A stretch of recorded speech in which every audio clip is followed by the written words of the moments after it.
Good morning po ha. Good morning po. Good morning. Ha? Good morning Luzon, Visayas at Mindanao. Ha? Good morning Luzon, Visayas at Mindanao. Good morning Pilipinas. Magandang umaga po sa inyong lahat dyan ha. Magandang umaga po sa inyong lahat. All Filipinos, all over the world. Palagi po kayong mag-ingat at palagi po kayong keep safe at mabuhay kayong lahat. Except sa mga DDS, except sa mga didilis. Yan. Ngayon taong bayan, may pasabog si Peebles. Si Ma'am Peebles si Ma'am Peebles ay may pasabog. Ha?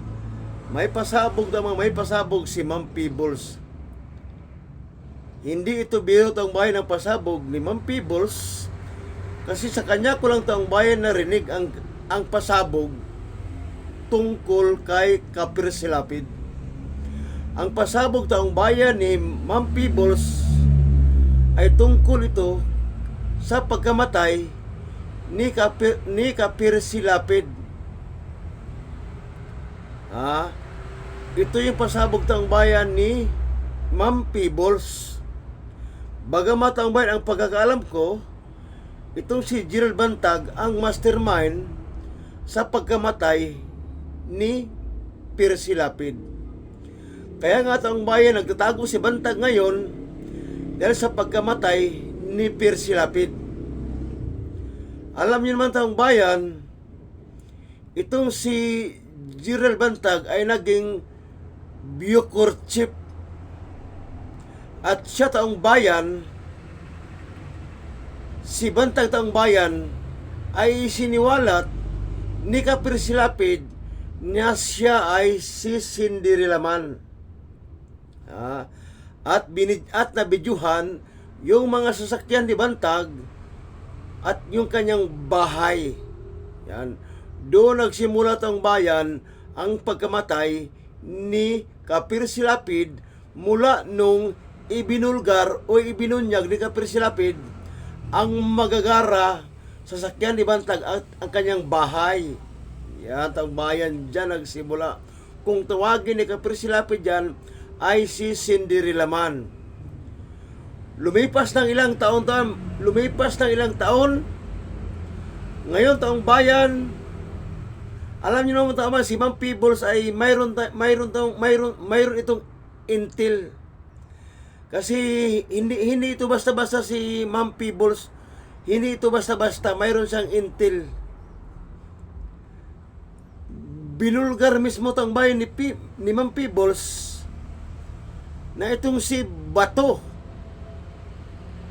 Binanggit ang bayan ni Ma'am Peebles si Bato de la Rosa. Anong sabi ni Ma'am Peebles? Hulihin ninyo si Bato para malaman ninyo, hulihin ninyo si Bato para malaman ninyo,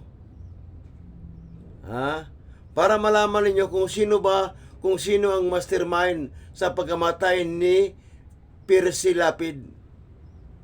Alam nyo naman taong bayan, itong si Bato de la Rosa ay naging Bucor chief din.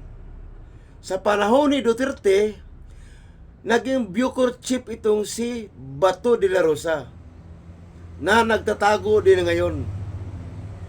Pareho sila ni Bantag naging Bucor chief sa panahon ni Duterte na nagtatago rin ngayon, sapagkat nga itong si Bantag ay napagbintangan na siyang mastermind sa pagkamatay ni Kapir Silapid.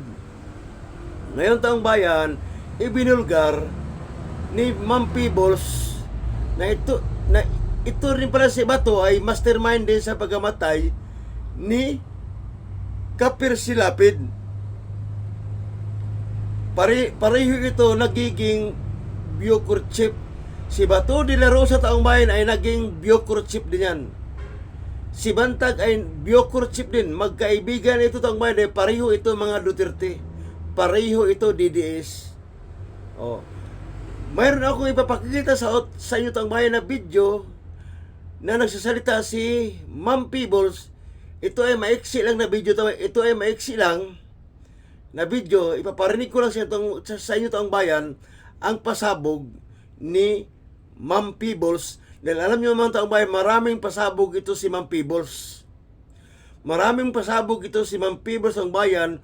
Kaya ipaparinig ko sa inyo taong bayan ang pasabog ni Ma'am Peebles. Ito taong bayan ha. Ito taong bayan. Ito taong bayan ha. Ito. Yan. Kung gusto niyong malaman kung sino ang totoong pumatay kay Percy Lapid, hulihin niyo si Pato. At kapag nahuli niyo na si Pato, paaminin niyo siya. Ngayon natin malalaman kung kaninong ikiling ang INC. Kung kay Duterte ba, kung kay Sara ba, or kay BBM kapag nalaman nila ang totoong killer ni Percy Lapid. Bato, tago! Takbo! Bato, takbo! Oh. Narinig taong bayan? Yan taong bayan ang pasabog ni Peebles. Ha? Ulitin ito taong bayan ang pasabog ni Peebles. Kung gusto nyong yan to.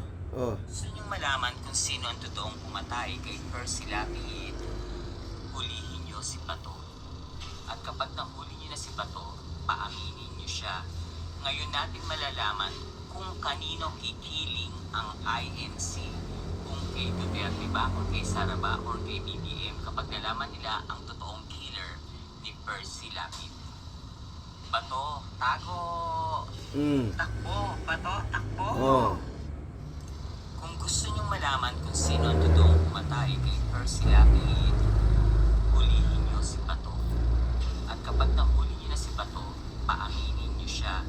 Ngayon natin malalaman kung kaninong ikiling ang INC. Kung kay Duterte ba, kung kay Sara ba, or kay BBM kapag nalaman nila ang totoong killer ni Percy Lapid. Bato, tago! Takbo!